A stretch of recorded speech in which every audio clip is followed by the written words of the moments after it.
How you doing, guys? Welcome back to the channel. Apologise, it's been a while, but it's literally been raining in England for like 3 months, so I ain't working on cars in the rain, even though I have been, but nothing YouTube worthy. Right, Skyline.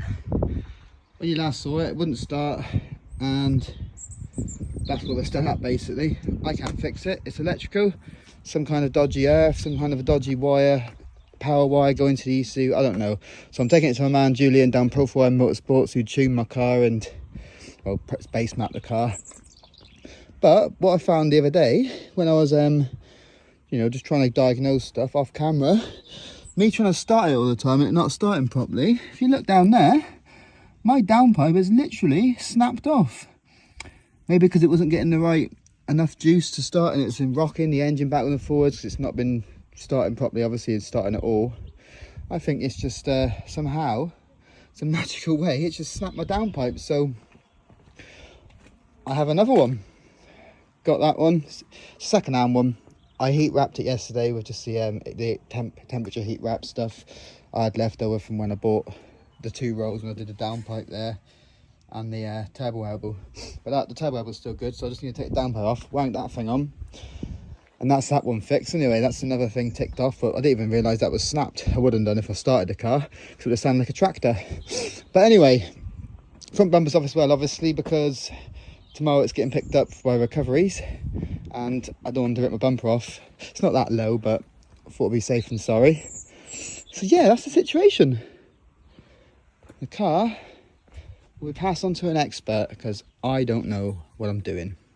As far as the compression test that I did, if you watched the last video or the video before that, where it was, and I had cylinder 6 with low compression, and I've done a wet, put some WD-40 down it, and it went up a bit higher, the compression basically.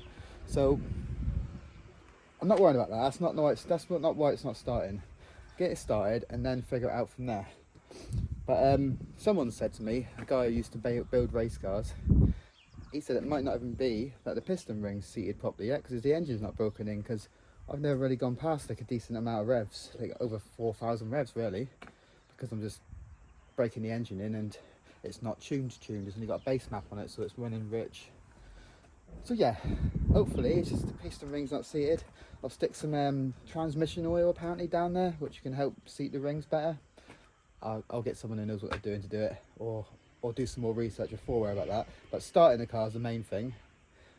Low compression on the 6-cylinder we'll sort out once this car's working again. Oh, what I have been doing as well, I haven't been playing with my car because we don't know electrics.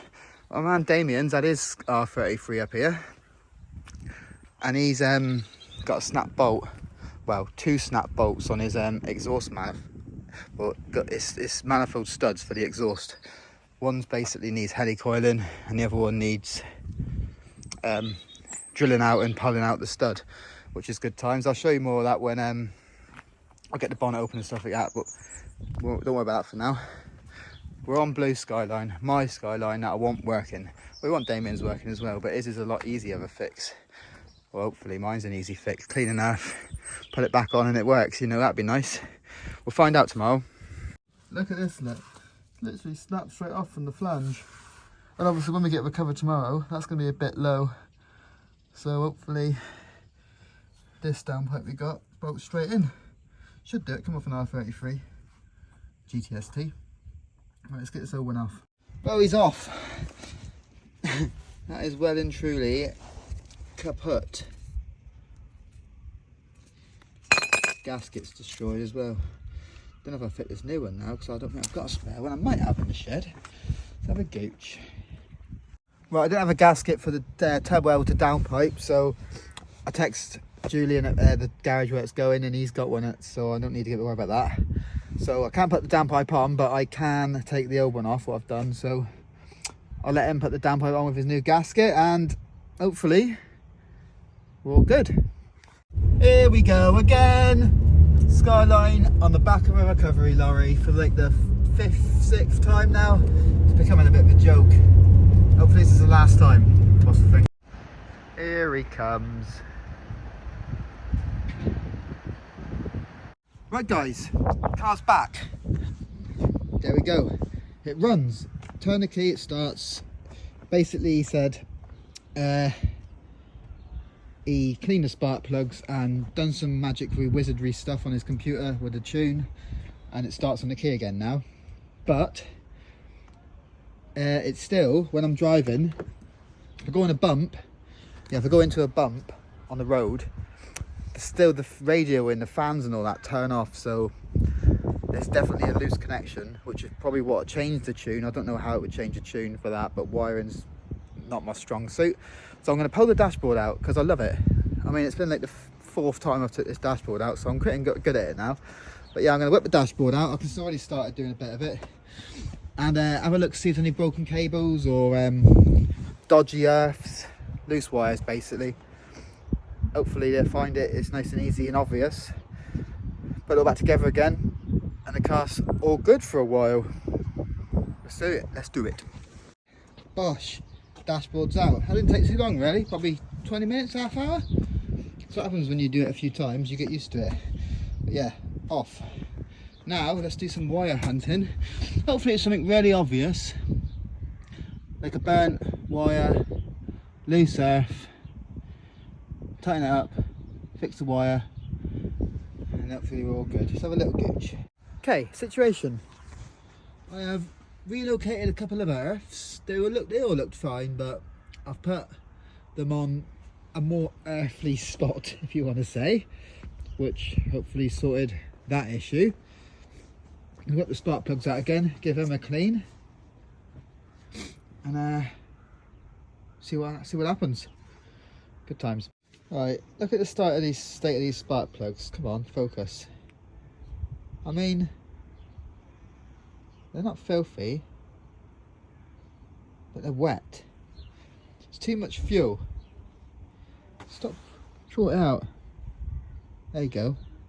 Yeah, they're wet, which is over fueling. I need to sort out the tune. I'm gonna get this car started and just take it to the dyno, stuff it. Hey, I'm pretty sure that, focus, that big old crack there should not be there. Let me know in the comment section down below whether that would affect the way it runs, because I know the porcelain, that bit inside there, which is filthy. If that's damaged, it can do it, but I don't know about this top bit. What I'll do is I'll change this anyway, see what happens, because that is dodge. Big old crack. Right, dashboard's back together mostly. I've still got a couple of bits to do, but I'm gonna do that tomorrow. Car runs and starts decently, but as soon as the spark plugs get clogged up again, it'll probably run like poop. So I'm gonna get it towed to Newton Abbot. There's a tuner up there, Rolling Road. So all I've got to do is drive it up there. Should hopefully be okay to drive there. If it gets clogged up, then we pull the spark plugs, clean them, carry on driving. Is what it is. I'm too cheap to pay for a tow. Just paid for a tow to get to the garage to get it fixed, which sort of fixed it. But yeah, that's it for this video. Anyway guys, like and subscribe to the channel. Let me know what you think it is, and I'll catch you in the next one. Take it easy.